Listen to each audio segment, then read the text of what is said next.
이번 시간에는 거듭제곱근의 성질에 대해서 알아보도록 하겠습니다. 자, 지난 시간에 우리 A의 n제곱근이라는 거에 대해서 공부를 했었는데요.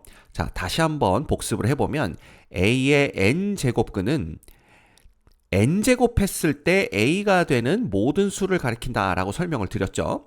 그래서 방정식 x의 n제곱 이퀄 A의 모든 근이 바로 A의 n제곱근이 되는 겁니다.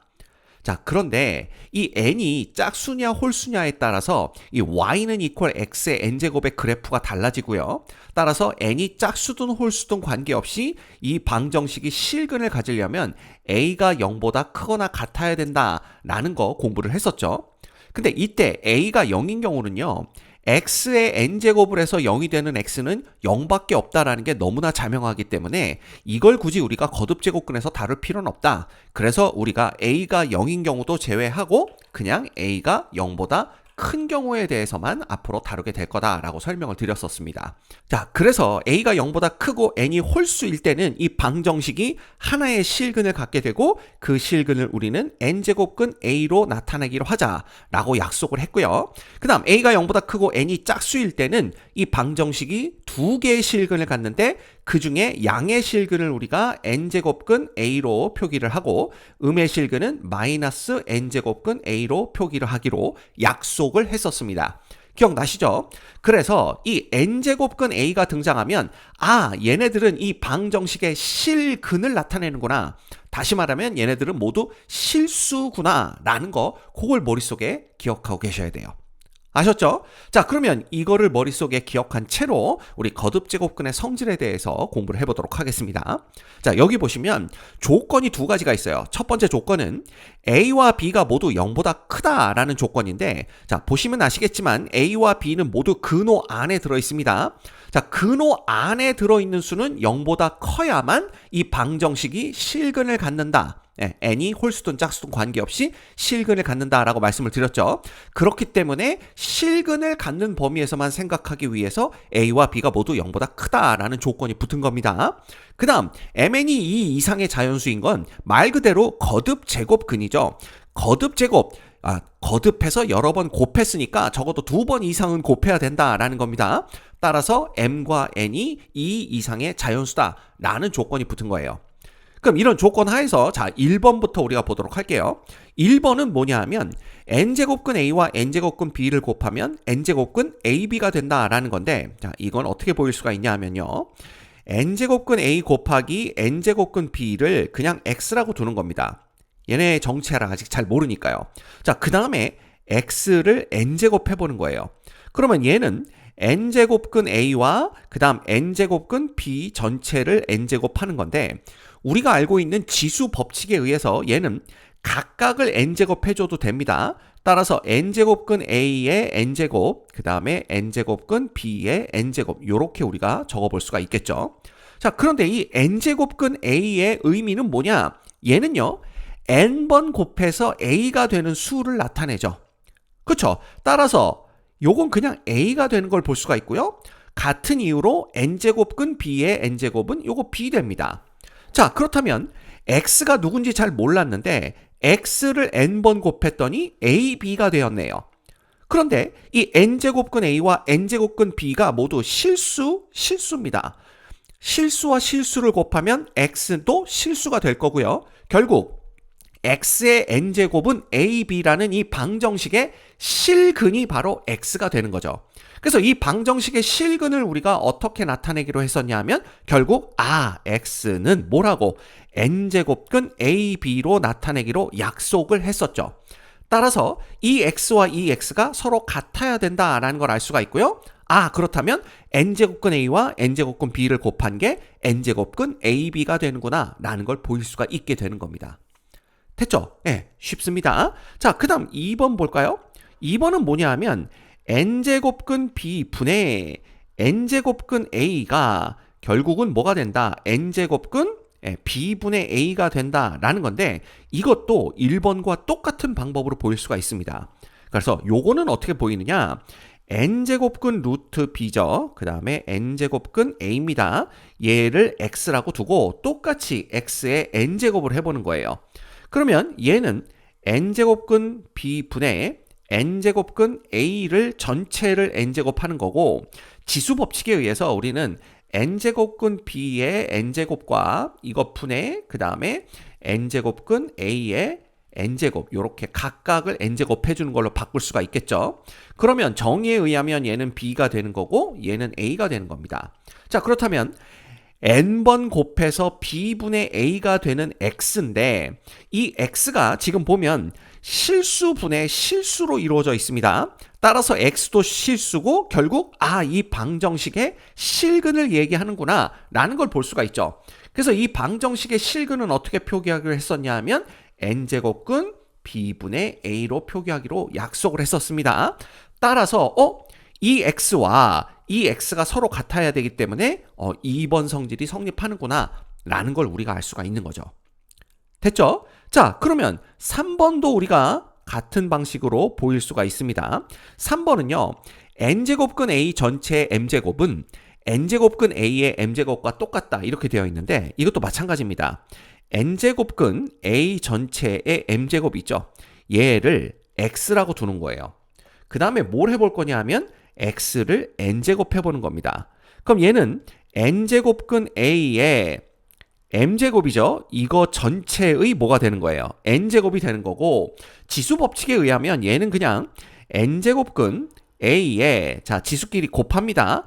mn제곱 이렇게 쓸 수가 있죠. 근데 이 m 곱하기 n 즉 곱셈에서는요. 이 교환 법칙이 성립을 합니다. 교환 법칙이 성립을 하기 때문에 우리는 이걸 어떻게 바꿔 쓸 수가 있냐 하면 equal n제곱근 a의 m 곱하기 n이 아니라 n 곱하기 m 제곱 요렇게 우리가 바꿔 쓸 수가 있어요. 그러면 다시 지수 법칙에 의해서 요거는 n제곱근 a의 n제곱의 m제곱 요렇게 우리가 쓸 수가 있는 거죠.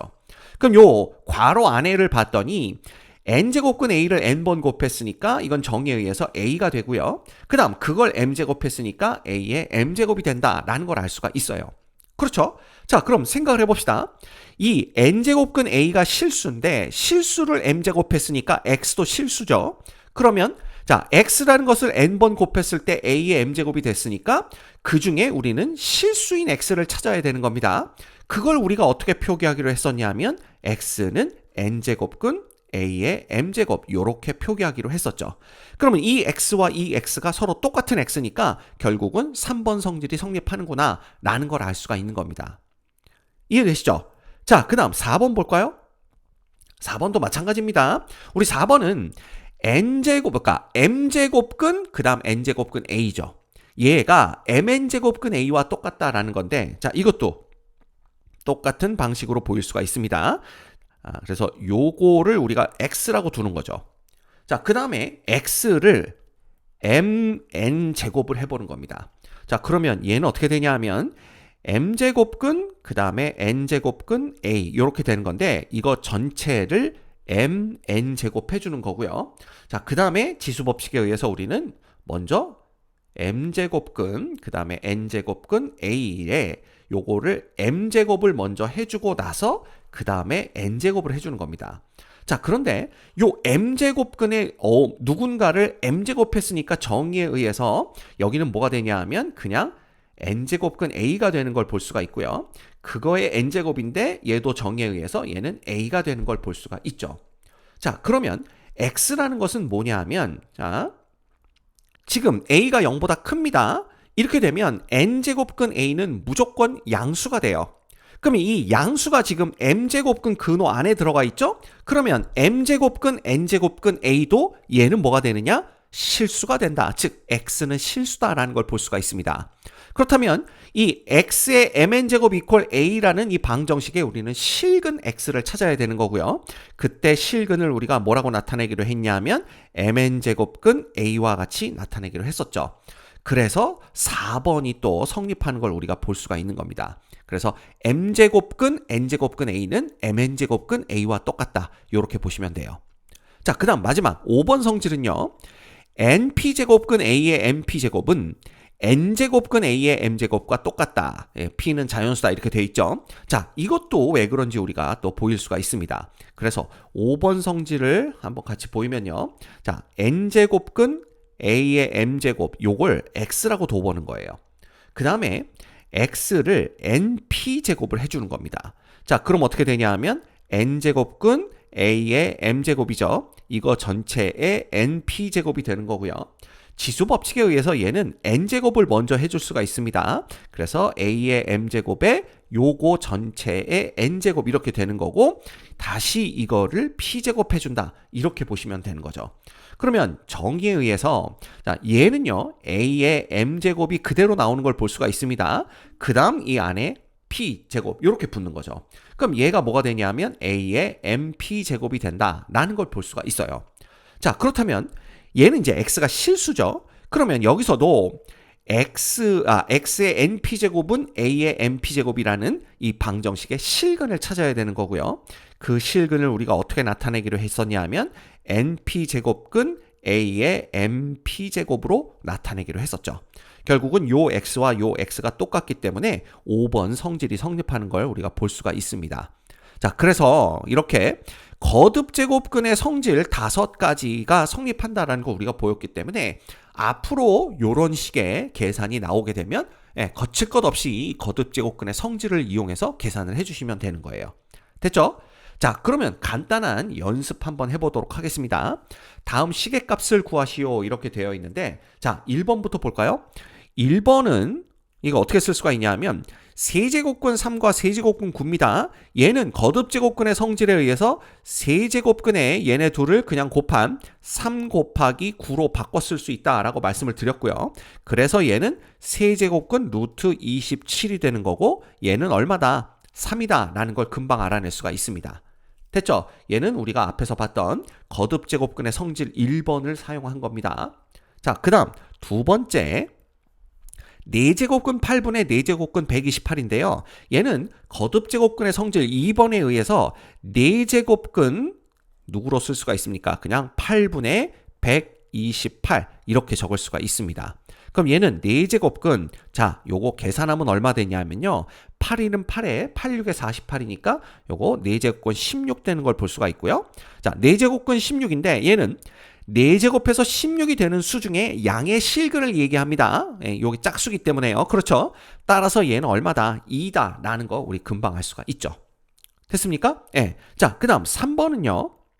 이거는 루트 4죠. 제곱근 4의 세제곱을 얘기합니다. 근데 이거 성질에 의하면 어떻게 쓸 수가 있냐 하면 제곱근 4의 세제곱, 이렇게 세제곱을 안쪽으로 넣을 수가 있고요. 그럼 얘는 제곱근 64가 됩니다. 그러면 제곱해서 64가 되는 양수를 찾는 거니까 우리는 8이다 라는 걸 금방 알 수가 있겠죠. 됐죠? 그 다음 네 번째, 얘는 뭐가 되냐 하면 5제곱근 그 다음 세제곱근 32 이렇게 되어 있는데, 우리 요거 성질에서 배웠죠. 이게 성질의 4번입니다. 그래서 얘는 어떻게 쓸 수가 있냐면요, 5 곱하기 3제곱근 그 다음에 32 이렇게 적을 수가 있고요.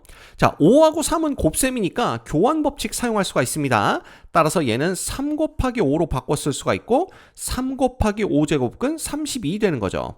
그러면 다시 성질 4번에 의해서 우리는 세제곱근 그 다음에 5제곱근 32로 쓸 수가 있구나 라는 걸 볼 수가 있어요. 그럼 5제곱근 32는 5번 곱해서 32가 되는 수를 얘기하기 때문에 이거 2구나 라는 걸 볼 수가 있습니다. 따라서 세제곱근 2 이렇게 간단하게 정리를 할 수가 있는 거예요. 됐죠? 자, 그 다음에 5번 보겠습니다. 5번은 15제곱근 27의 10제곱 이렇게 되어 있는데, 우리 뭘 배웠냐 하면 요거 어떻게 15를 5 곱하기 3이라고 쓸 수가 있고요. 그 다음에 10은 27에 얘는 5 곱하기 2로 쓸 수가 있는 겁니다. 그러면 여기도 5가 들어있고 여기도 5가 들어있기 때문에 우리 성질 5번에 의하면 얘는 세제곱근 그 다음에 27의 제곱과 같다 이렇게 볼 수가 있는 거죠. 그렇죠? 자, 그런데 얘는 다시 쓰면 세제곱근 27은 3의 세제곱의 제곱과 똑같고요.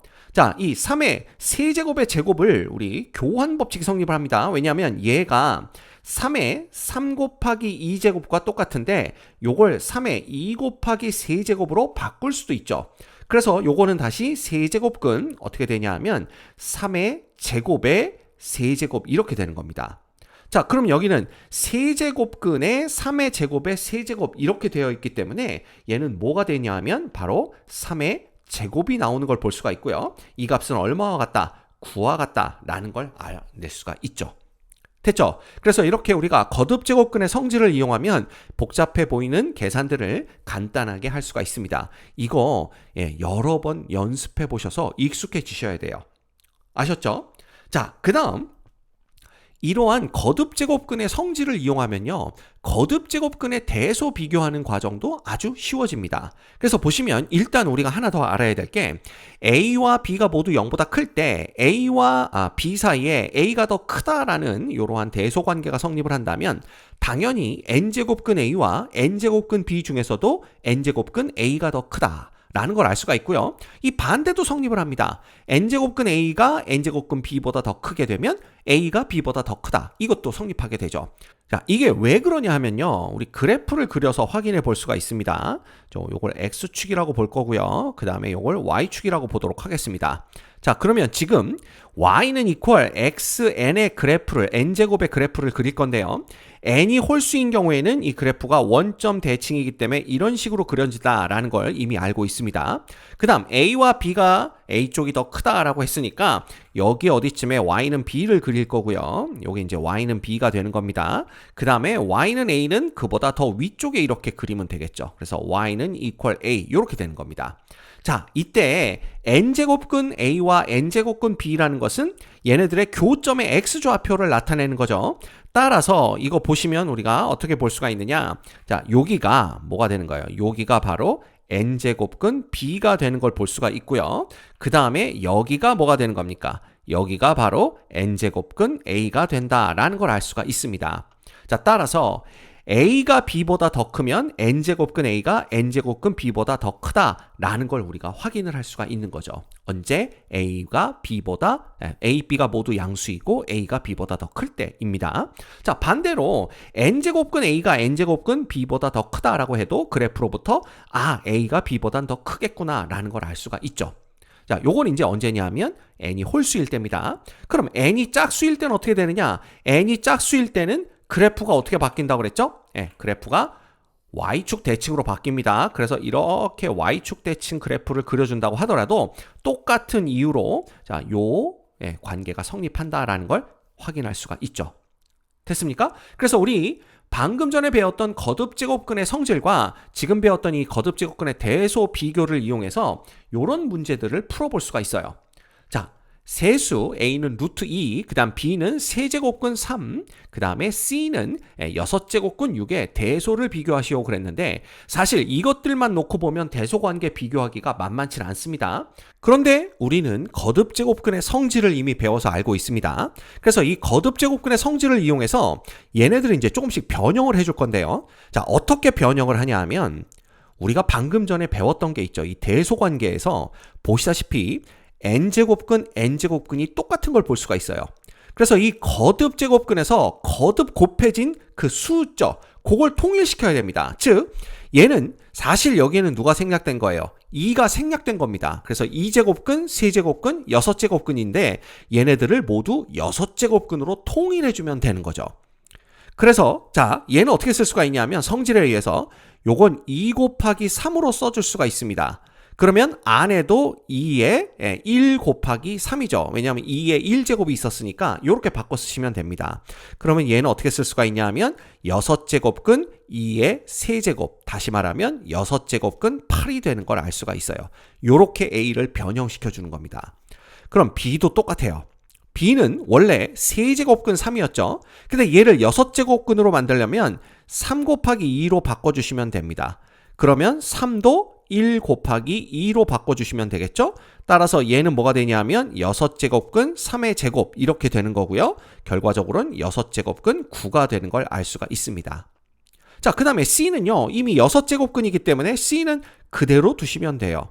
자, 그러면 얘도 6제곱근, 6제곱근, 6제곱근 이렇게 통일이 됐기 때문에 이제 요 제곱근, 그러니까 그 거듭제곱근 안에 들어있는 수끼리 비교를 하면 됩니다. 그러면 6보다는 8이 더 크고 그 다음 9가 더 크니까 결국은 C가 제일 작고 그 다음에는 A고 그 다음에 B가 제일 크다. 요렇게 우리가 대소 관계를 규명해낼 수가 있는 겁니다. 됐죠? 그래서 우리가 배웠던 거듭 제곱근의 성질과 그 다음에 방금 전 봤던 요 대소관계 요걸 이용하면 우리가 이러한 숫자들의 수들의 대소관계를 쉽게 비교할 수 있다는 거, 이것도 알고 계시면 도움이 될 겁니다.